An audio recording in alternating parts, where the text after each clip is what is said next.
Gentlemen, today we'll be returning to my most watched and most commentated upon topic. That's right, it's time for Chapter 5 of Lizzie Borden. And this time, we're going to go over what I feel was her true motive that is so often overlooked. Here, on Big Pretty Man. Hi, welcome back to Big Pretty Man, a channel for the extra-large man who wants to live his life large and in charge. I'm your host, Timothy Big Pretty Crow. I'm a wardrobe and lifestyle consultant for the extra-large man. And yesterday, folks, returning to Lizzie Borden in Chapter 5. It's been about 9 months since I did a video. And I've actually been doing a little bit extra research on Lizzie Borden, over some of the new discoveries that have come about in the last couple of years, especially about when finding out that Andrew Borden was not a miser. That kind of changes the game up. So, and I've been working on this for a little while, and I've been really considering Lizzie Borden's motive. What was her motive? And through that research, something became just so very obvious to me. For her time and her situation. I think that just like the coat that I noted in the picture seems like something so obvious that we overlooked it, I think just the circumstances of her life and what was going on, you know, we've overlooked the most simple thing that was right in front of us that probably was her true motive. But before we do that, I want to do a little bit of house cleaning. Of course, I get a lot. It's a continuous stream of questions and statements and assertions on the commentary of the last 4 videos I've done on Lizzie Borden. And I appreciate them and I love reading them. However, I would ask one thing of everyone out there that sees this video. Before you make a comment, please, please go back and watch the other 4 videos I've made, because I'm finding that a lot of times when people are making these statements, it's something that I already discussed and went over and answered in one of those prior videos that someone hasn't seen.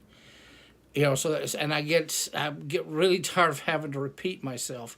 You know, in reply, I've got where I'll just say, you know, I went over this video 2, see video 2, or see video 3, and so please, you know, before you make a statement, before you ask me a question or bring up a topic, look and see if I've already answered it.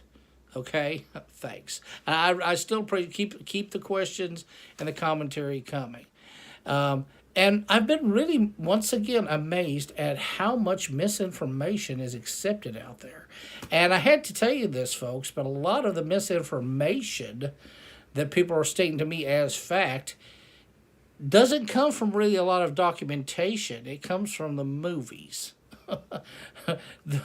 Especially the last 2 movies that were made about Lizzie Borden, or so the rest come from documentaries. And as I've said before, documentaries cannot always be trusted anymore.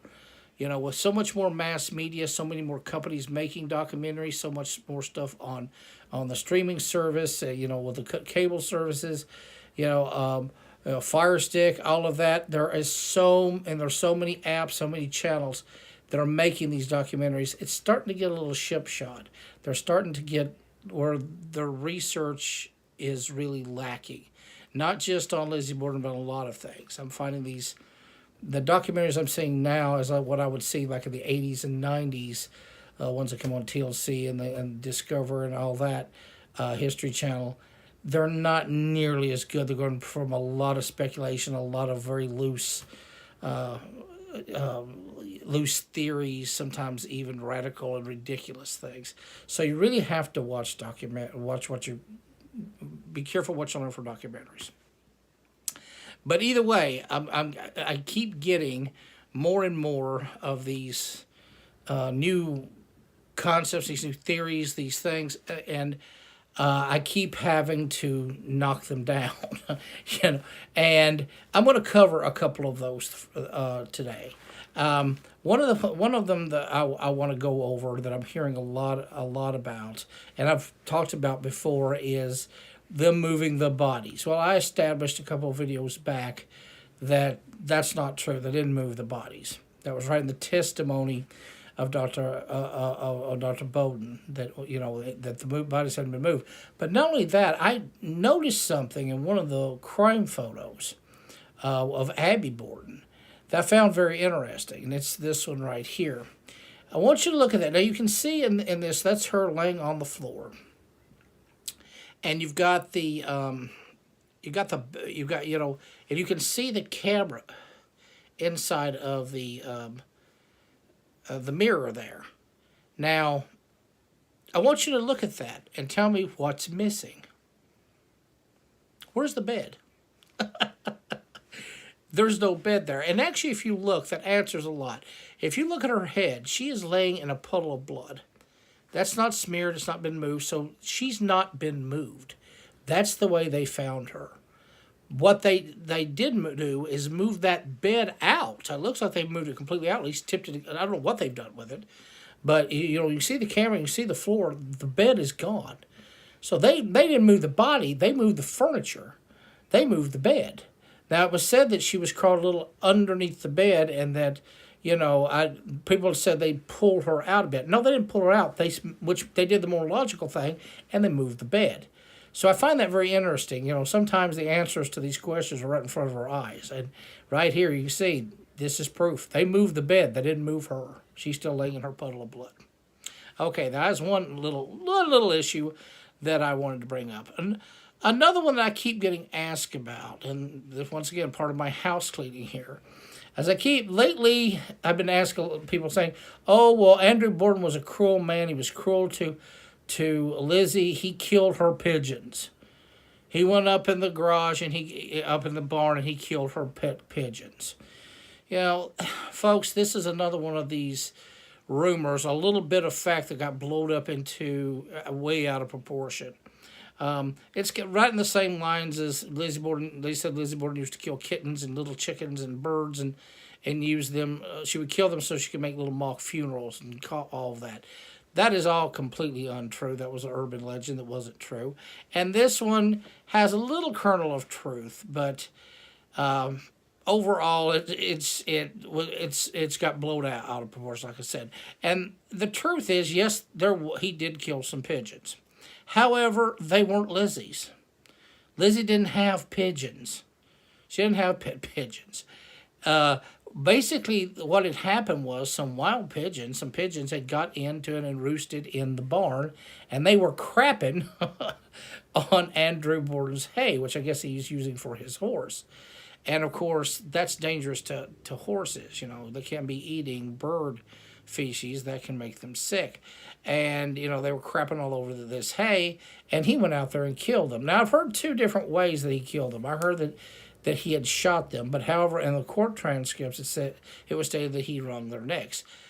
But this had nothing to do with Lizzie Borden. This was actually even in the Elizabeth Montgomery movie, where he went out there and he killed the pigeons with a hatchet and all this and wiped the blood on her shirt, and she was crying, "They were mine." She didn't have any pigeons. And once again, but because of the movie is one of the reasons I keep hearing this statement. It's nothing people really researched. So that story's not true. But it's like, well, he did kill the pigeons. He wrung their necks. That shows a cruelty of a man.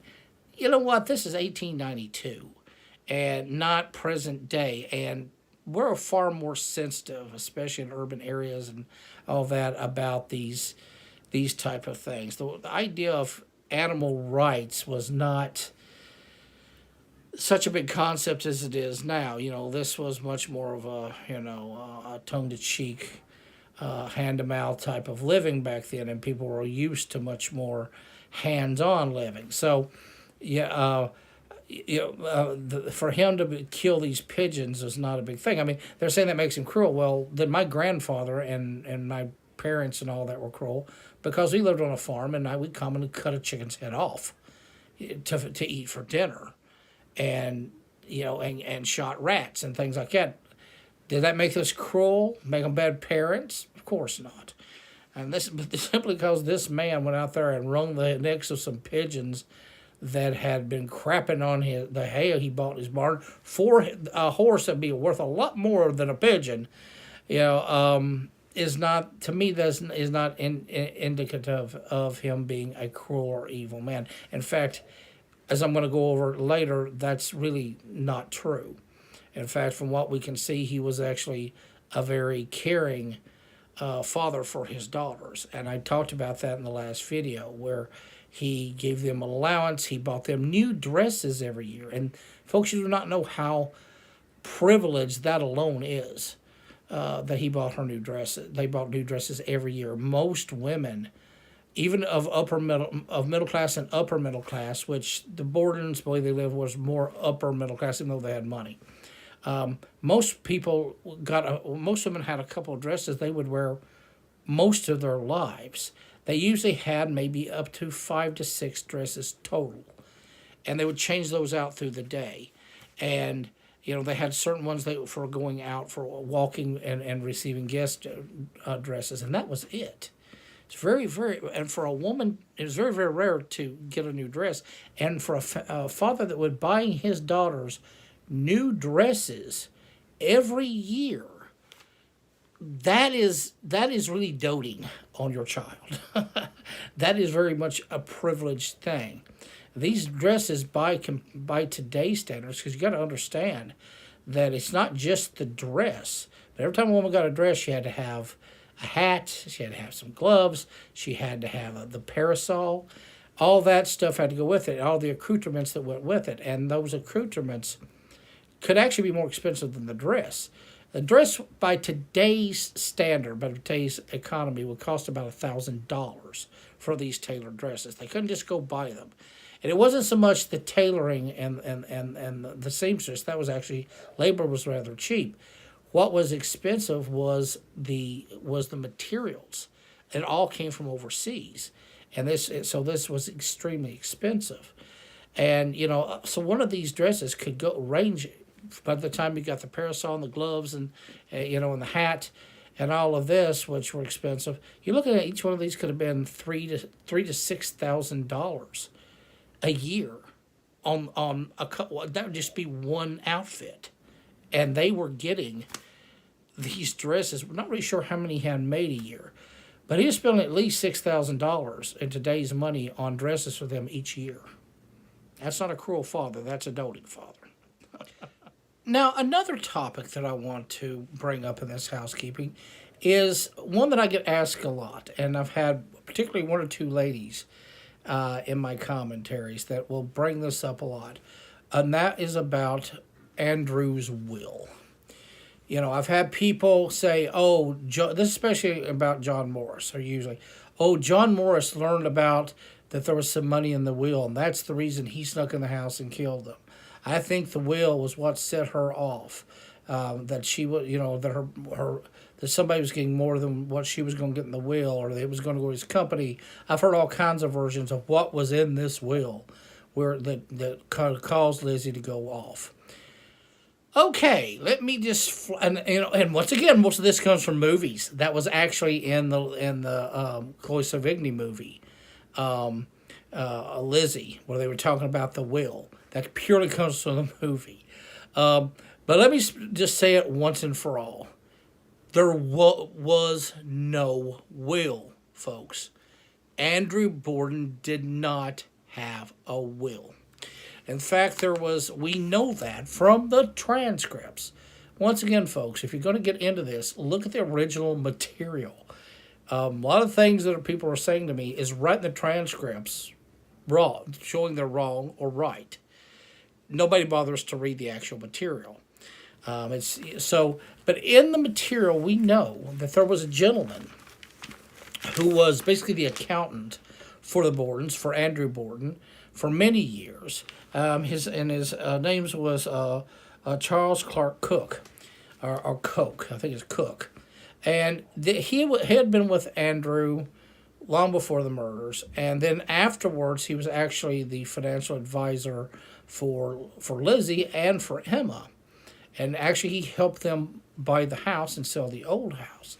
he'd been a very trusted member of their company family for many decades. In fact, Lizzie Borden left him both money and property in her will. She did have a will, and Mr. Cook said on the stand in the transcripts when he was asked about a will, he said that Andrew Borden did not have a will and had never discussed having one. So that's it. There was no will. So all of these conspiracy theories people come up with or bring to me about, it was about the will, and Morris learned about the will, or Lizzie found out something about the will. There was no will. So we can throw all that out. Now, why didn't a man as well off as Andrew Borden not have a will? I have no clue. Maybe he was superstitious about it, that if he got a will, maybe he'd die. Some people think stuff like that. I work in the funeral industry, and a lot of people won't buy a grave for themselves because they think somehow, it's kind of like that old saying, they say, don't talk it here. If you talk about it, it happens. That's superstition, and I think if they buy a grave, then they'll die and be put in it soon. Maybe that was his feelings. He talked about if he made a will, it means he'd die soon. I don't know. It's just speculation. But for whatever reason, he did not bother to make a will, which I do admit is strange. But we do this is very reliable that there was no secret will. This was the man that would have drawn up the will and helped him with the will. Nor did his lawyers dispute this, that that he didn't have a will. So, and they would have definitely have known. So, and it would have been a point in court. It wasn't, because Andrew Borden, for whatever reason, never made a will. However, I do think that the inheritance part is going to lead into the motive, which I'm going to talk about after I clean all the house of all this other stuff. Okay, now the next thing I want to talk about is, and I've had a lot of people bring this to me, is about the so-called illegitimate son of Andrew Borden, a man named William Borden. And there's actually been a book written about this by a man named Arnold Brown, who put out this entire book about, supposed to be the conclusive story of how William Borden was the illegitimate son of Andrew Borden, and he resented his father for not adding him into his businesses and his fortune and his family, and that he also had mental problems walked around. He had a hatchet he would talk to, and that he confessed later on that he had done the murder. He had been there, and in this story, it said that that not only did he kill them, but there was this huge cover-up of it. He goes into all of this about this huge cover-up, that there was this group called Mellon Group that all the lawyers was in on it, Lizzie was in on it, and even that Lizzie helped cover it up, and she'd even agreed to the trial, being on trial for murder, by which she could have been hung, and there was all a mock trial, everybody was in on it, this huge conspiracy theory, and, all to cover up that William Borden had done it. I did read this book. People say, read this. I had one person, read this book. You might stop saying that Lizzie Borden did this. She's guilty. I did read this book when it first come out, and it took all of my strength and discipline to read this thing. Why? Because it's crap.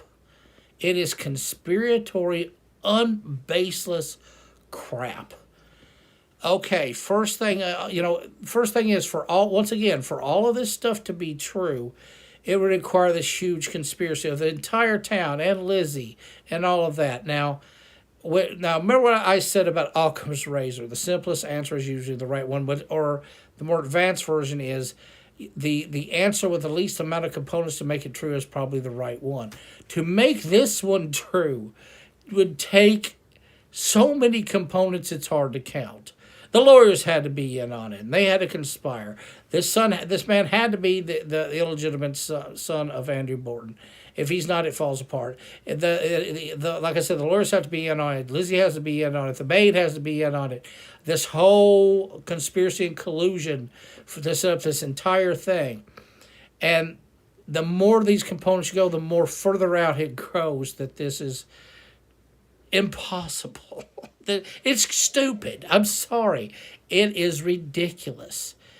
For one, there is no evidence that William Borden was the son of Andrew Borden, his illegitimate son.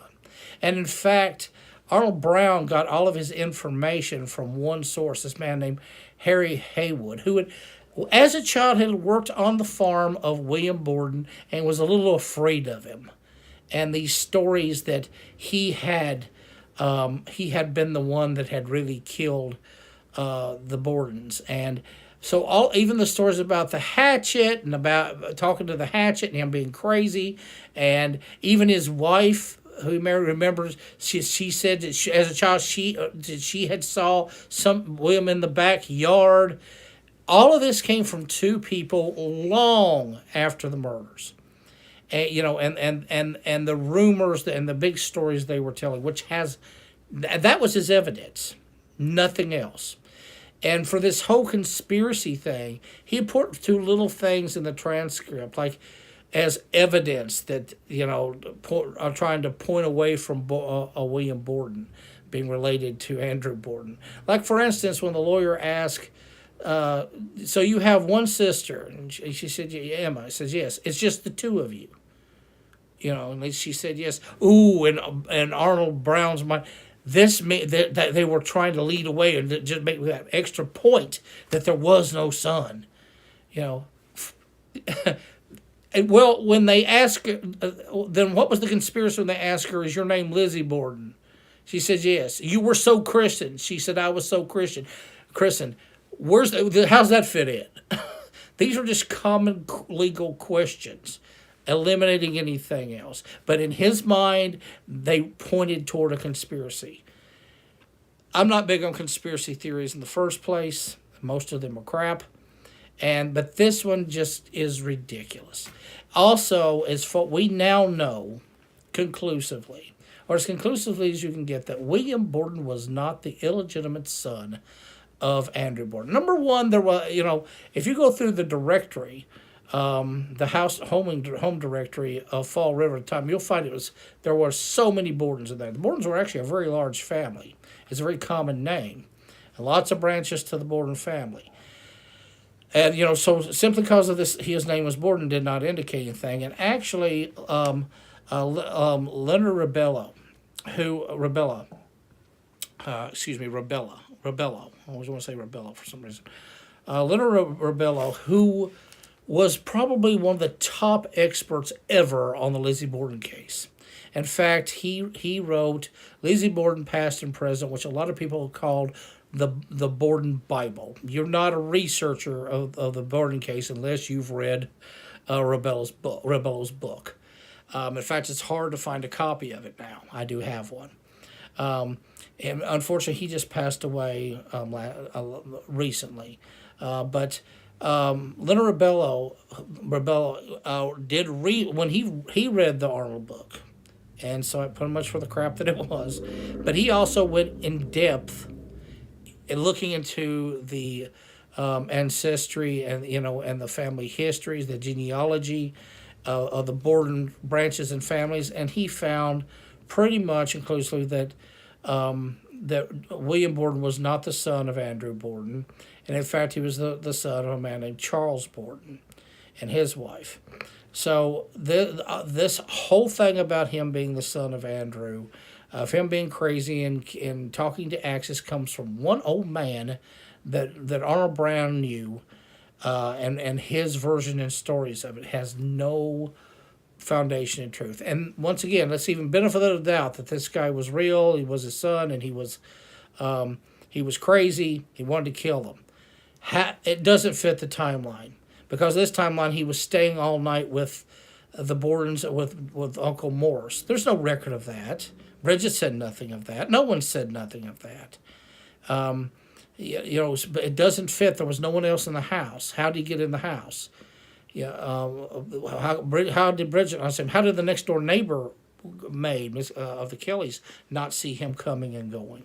Was she so typical of what people do when you have facts that contradict your theory, rather than allowing it to nullify it? Oh, it's a conspiracy. Everybody's in on it. That's how you make it true. Why didn't Bridget see him? Bridget was in on it, of course. Why didn't Lizzie say that? Oh, she was in on it, of course. I guess the maid next door was in on it too. Why? Why didn't the lawyers bring this up? That it could have been why didn't her lawyer, Lizzie's lawyer, bring up? Well, there's this illegitimate son. This kid walking around talking to an axe. Why don't we have him in here? He didn't say anything either. Why? Oh, the judge, that lawyer's in on it too, and so is Lizzie, and so is the judge. So anything that would contradict this crazy theory about illegitimate son, the conspiracy helped solve it. Whenever you need a conspiracy to make your theory true, be extremely, extremely suspect.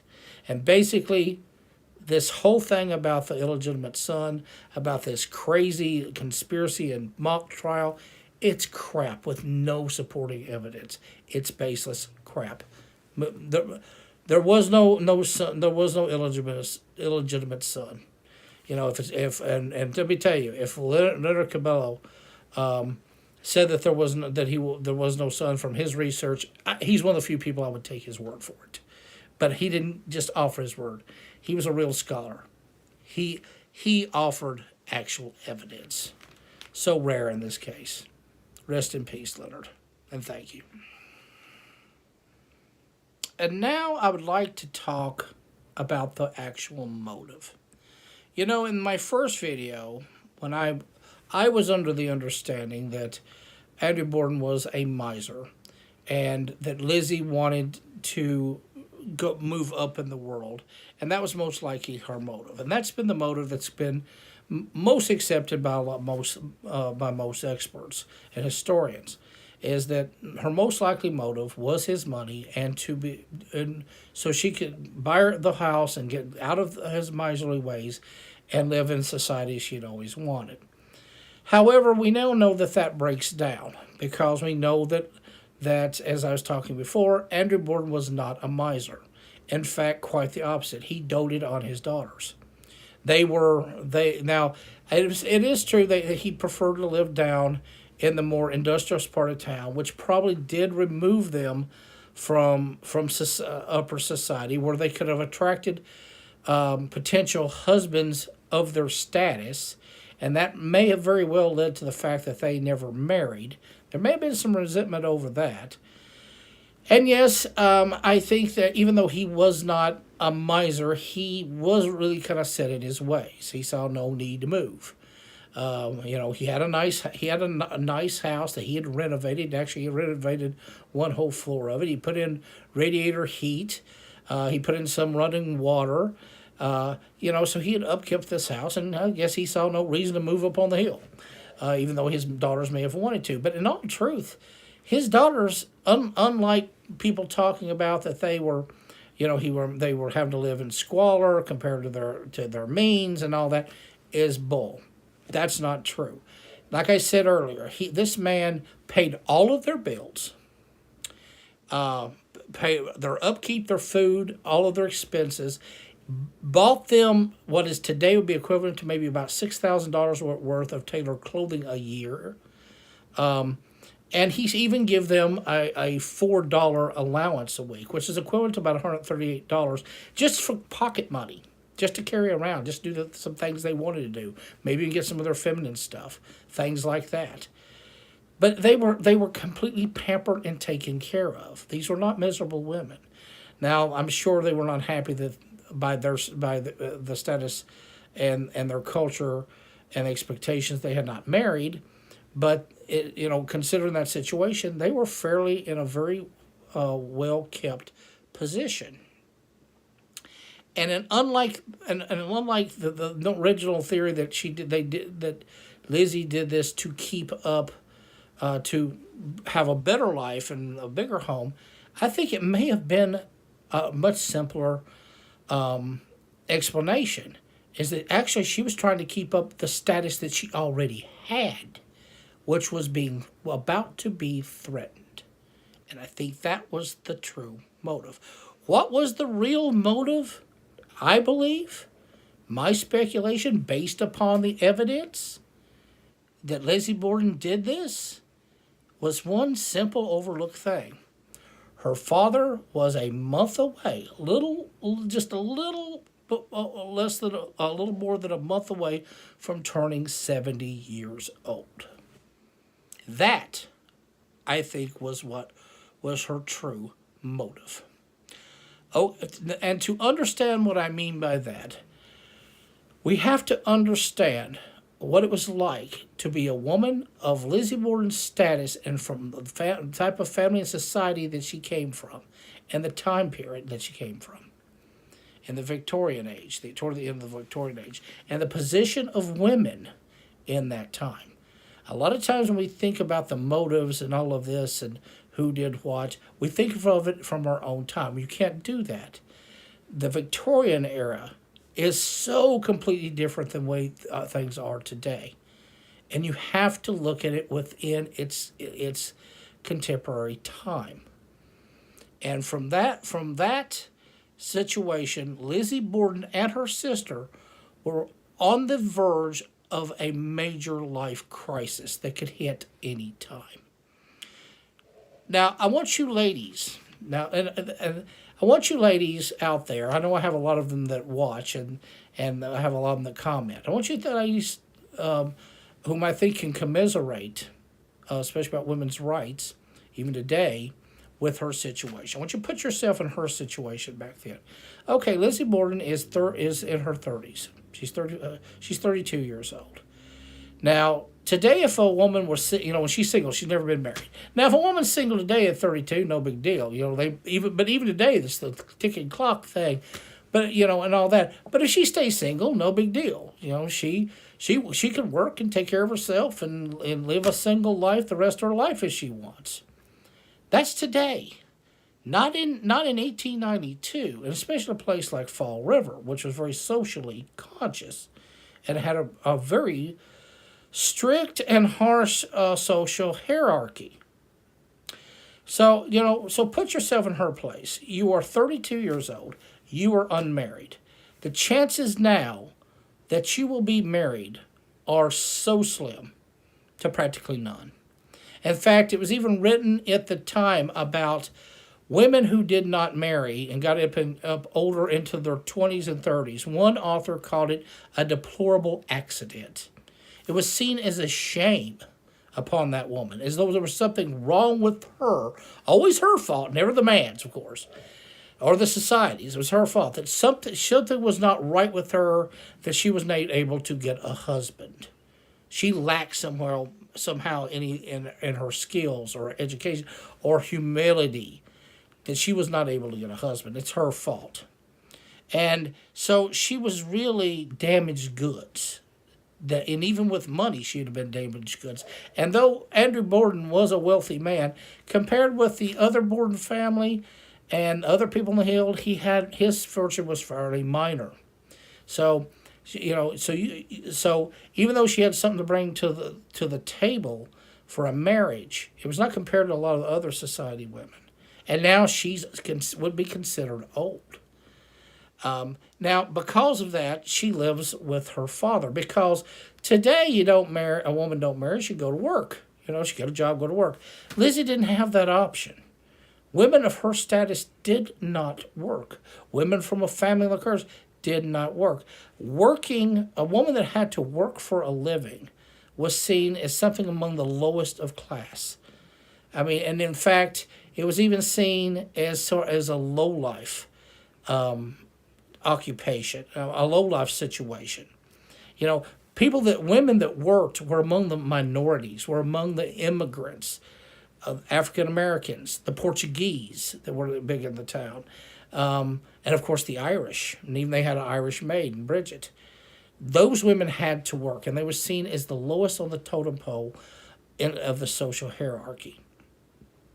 So there is no work, and that's just out. It would have been a scandal and a shame upon her family for she to actually took a job. That's not a woman's place to be working. The fact, and only the most poor that are forced into it, and slovenly, only they have that position that these women have to work. And that was a real shame upon even them. Puts them in the lowest of the social ranks. That's not what Lizzie was going to do from her family. So she can't work. So she's completely dependent on her father. And luckily, unlike people said, she had a father, as we've just explained, that took very good care of her. He seemed to have doted on his daughters. I don't see any signs that this man did not love his daughters. They had one disagreement with their stepmother over her buying. He bought his wife, his second wife, the girl's stepmother, Abby. She had a half-sister that was about to be kicked out of her house. And they went to Andrew, and Andrew bought the house for her. The girls got all upset. How can you give this to somebody who's not even related to you, and you don't give anything to us? So just to satisfy them, to get them to shut up and placate them, he actually sold them their grandfather's house for $1. And they could have the rent money out of that. So he could have just told them to shut up. If he's a real cruel father, do what I do, shut up. He didn't. He placated his daughters. Same as he paid all their bills and bought them fancy clothes and kept them up. So and actually, the thing that really has caused all this is that he was getting older. He was getting about to turn 70 years old. And this had to have terrified both daughters. Why? Because number one, there is no will for whatever reason. And therefore, the law would mean that the money, that if he passed away, then the money would go to his wife. She would have control of all that fortune, not his daughters. So these two grown women, one 44, one 30, one in their 40s, one in their early 30s, will be completely dependent on their stepmother for any type of living. And as we know from the testimony, they didn't get along. Lizzie and Abby did not get along. There was never a mother and daughter bond. She stopped calling her mother and called her Mrs. Borden. She no longer took meals with the family, no longer took meals with her stepmother. And this is the human being that at any time could have complete control of her life. Think about that as a woman. Think about that your father dying could completely destroy your life. You could end up homeless. You could end up having to scrape and beg from a stepmother for every need you have, from the food going in your mouth, the clothing going on your back, even and any need that you had, even buying soap would have to go through her, a woman that you don't like and does not like you. And Andrew Borden now, and all this was, this whole lifestyle of the dresses and the money and the prestige, and all of that was dependent on Andrew surviving. And life expectancy, if you look this up, life expectancy in 1892 was actually in your 40s.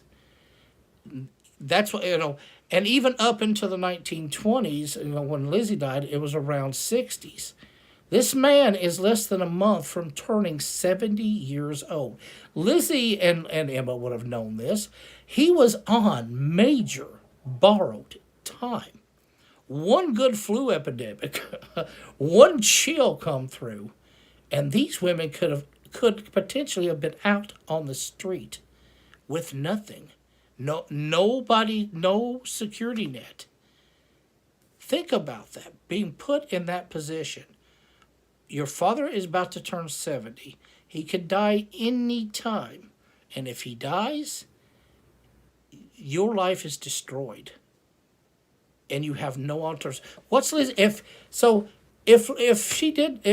Andrew had died and left this to to his wife. And she could have very easily cut them off. No clothes, no money, no nothing.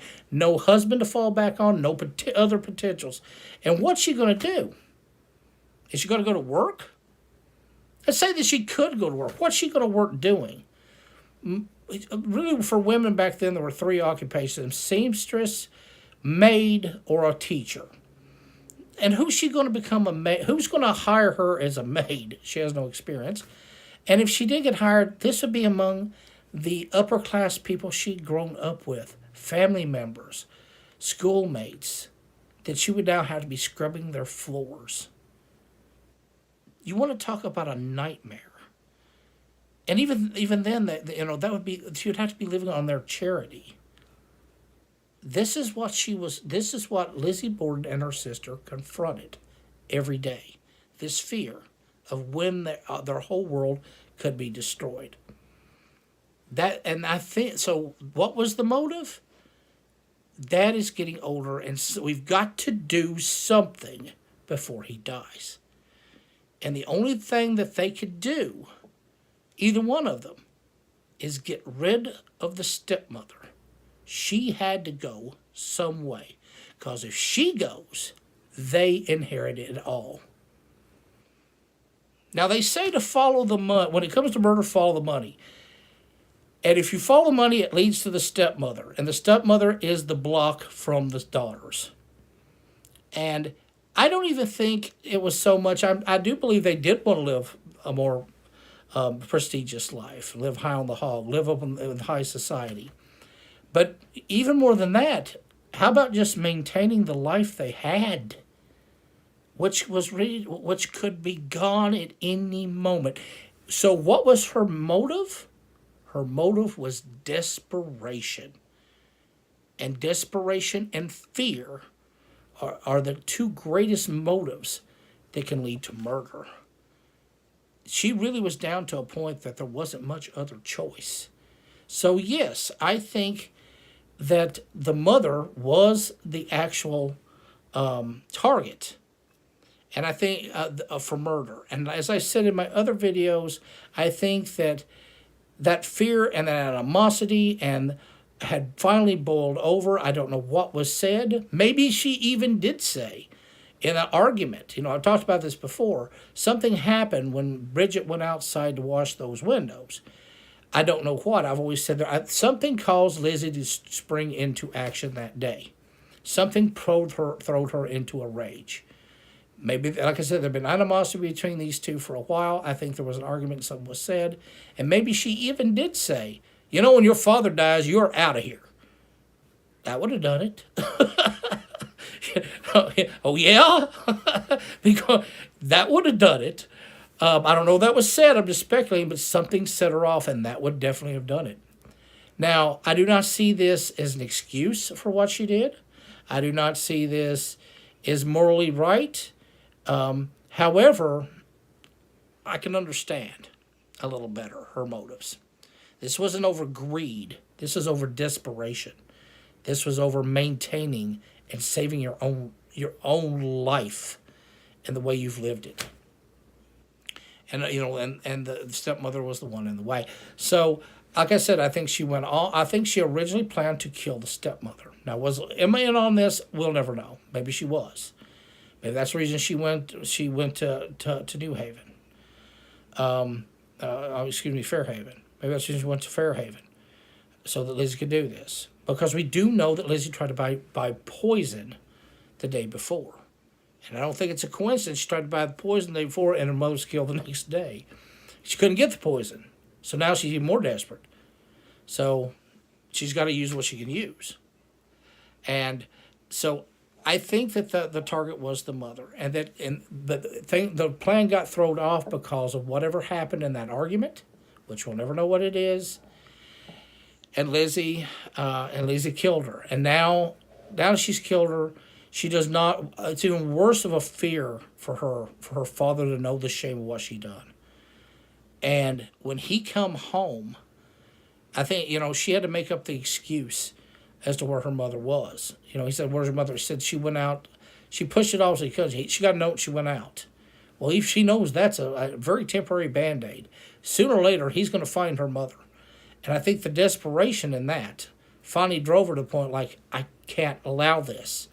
Not only will I hang for this, my father unknown, and I'll definitely be cut off from any type of legal help or anything else, and I'll have to see his face looking at me, my beloved father, knowing that I have killed my stepmother. A lot of people say, well, she destroyed the whole side of his face. Maybe it's because he molested her, or she wanted to destroy that face because of that reason of anger. How about she wanted to destroy that face that may be looking at her with guilt in his eyes and condemnation, knowing what she had done? Maybe that's why she destroyed the side of his face. She didn't want to see it when she was doing it. To kill him is easier to destroy his face than to look him in the eye. I think that makes more sense. If you want to get psychological on it, that makes more sense and more fits the situation. So she killed her father. And of course, then she, and there's something else too I wanted to mention. This is about Bridget. We always say, what did Bridget know? What did Bridget not know? There was that incident. I talked about it before, and I started thinking about it. There was this incident where when Bridget was older and she was living, in another state out west, and she got sick and she went to the hospital. She was dying. She was very ill, and she told one friend who came to her, said, "I helped Lizzie at that trial." And then the next day she was better, and she said, they asked her, but she said, "I don't want to talk about it." What did she mean? How did she help Lizzie? I think I may know why. I think I have my own speculation that fits the evidence as to why. Did she know that Lizzie did this? Did she see something that Lizzie did? No, I don't think she did. In fact, I think it's just the opposite. I think that she fully believed Lizzie was innocent. We do know from people and family around her that she would talk about Lizzie, and she would talk about Emma, and apparently she was very fond of them. They got along very well. She was younger than they were. Lizzie was in her 30s. At the time, Bridget was about 25, so she was younger. And, but these still women within an age. And they were very fond of each other. They got along very well. She saw Lizzie as a friend, and Emma. And I think she was like everyone else on earth at the time. They did not believe women were capable of this type of murder, but not only that, not even smart enough for them to come up with a plan. There was actually a belief that women had smaller brains and had irrational thoughts, and it was even a joke at the time. So not only did they not believe Lizzie could have done this as a woman, but she didn't have the brain to do it. The prejudice back then was incredible. But the thing is, Bridget would have been the same way. This is a person she knew. There's no way she killed her father. She loved her father. This is a man would have did this. She didn't do this. And she was her friend. I think that she fully believed she was innocent. And I think that may have been one reason she may have covered something up. Nothing major. But as we know, when Andrew Borden got home, Bridget went upstairs to take a siesta, to take a nap. She'd been outside in the hot heat. She went upstairs to take a nap. And I've always wondered, was that her common practice? And did she do that every day? But I'm wondering about something. Did Lizzie say, "Hey, Bridget, you've been working hard outside. Won't you take a break? Won't you go upstairs and lay down?" And Bridget took advantage of that. Well, did Bridget never said anything about why or who suggested that she go upstairs and take a nap? Was it her own idea or was it suggested? Because Bridget would have known that if she had said, "Lizzie suggested I go upstairs and lay down," well, that would have been opportunity. She was setting up her opportunity to kill him. They could be argued by the prosecuting attorney to that, and Bridget knew that she, it could be seen wrong. She did. I don't think she believed it. I think she'd be seen as wrong. She was just suggesting I take a nap. Had nothing to do with the murder. She didn't do it, but she seen in her mind how that could make Lizzie look bad. So I think it's just my speculation. I'll never know. Bridget's dead, and she's the only one that knows. But I think there's a possibility what she meant was, it wasn't so much what she said, what she didn't say, and what she kept to herself. And that was that Lizzie was actually the one who suggested she go up and take a nap.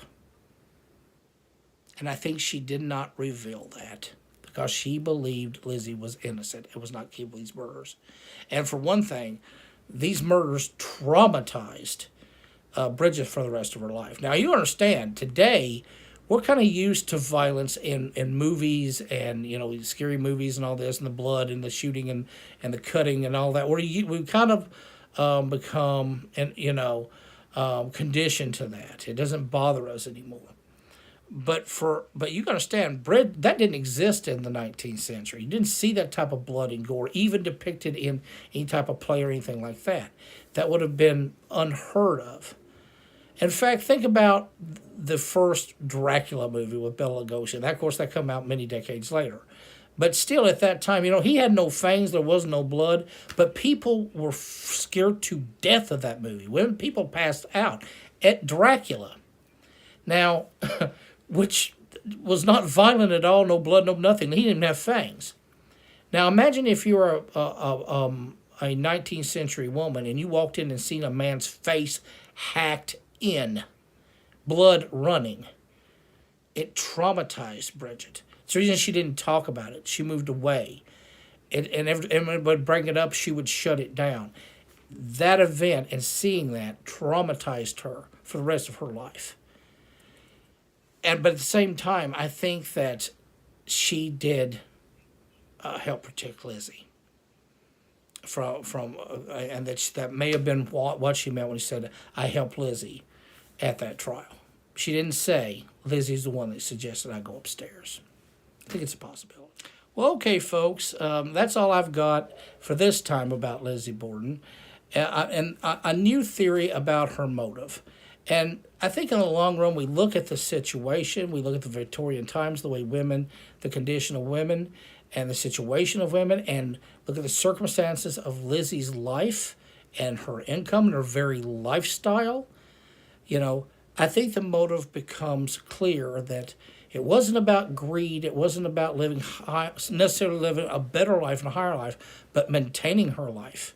Because an imminent death that would be sooner than later was going to destroy her world.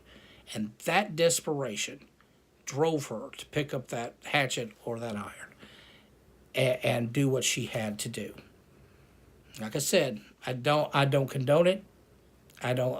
But I understand. So, and folks, yes, I enjoy doing these. I'm not saying this is the last one I'll do. I'll do more as more comes up. But you know what? If you haven't already joined my channel, please hit that little button and join and give me a like. And I love hearing. Please keep the comments coming.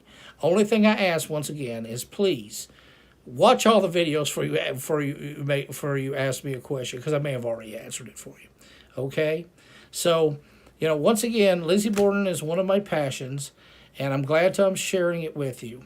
And you know what? You go out and you take care of your passions, and while you do it, you stay pretty.